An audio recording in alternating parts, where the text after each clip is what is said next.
I think that I don't want to get into this yet because there will be time if they get him. But I do think that if Matvei Michkov plays for the Flyers next season, there will be a time for us to talk about how expectations should be tempered a bit.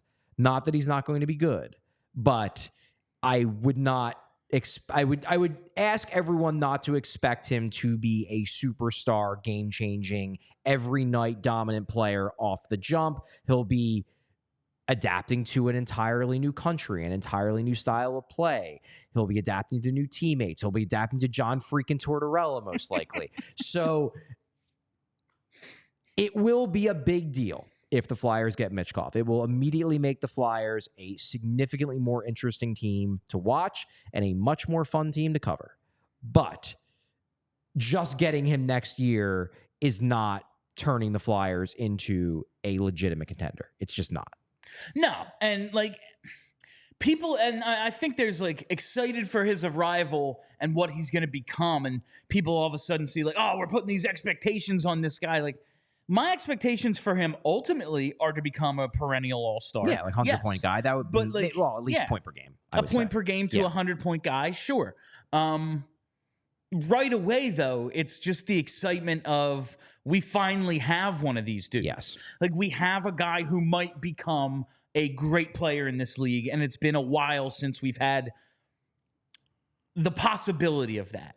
Like I think a lot of this fan base does underrate Claude Giroux. I believe some of this fan base might overrate Claude Giroux a little, but like he was a great player. Absolutely. But it was like 2010, the last time it was like, oh, he might be awesome. Yeah. You know, like we haven't had 2017, 2018. I think he was one of the in that season, I think he was one of the 10 best players in the NHL. Oh, I think he should have been a Hart finalist the year he maybe broke 5 100 best points. Players. Yeah.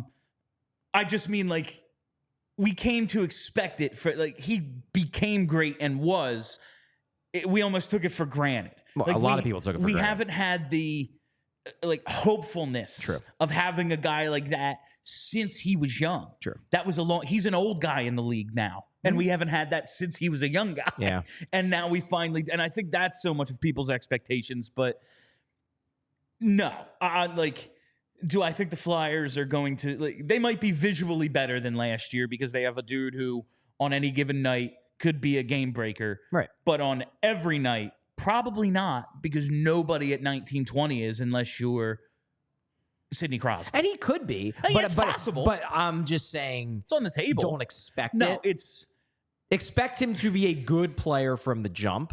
Don't expect him to be like, and this is the big thing I will caution people. Please God, if he is not super duper amazing in his first year, do not write him off, please. Yeah. Right now, what I'm expecting out of Michkov, just when he gets here, we're going to say for the sake of this conversation, it is the 24-25 season. Owen Tippett level impact. On any given night, he could be the best player on the ice. But to expect it for 2 consecutive weeks, you're going to be let down. Like, that's what I'm expecting out of Michkov if he comes over as a teenager. I think that's reasonable. The fairest way to look at it. I think that's reasonable. We all silly like the mayor.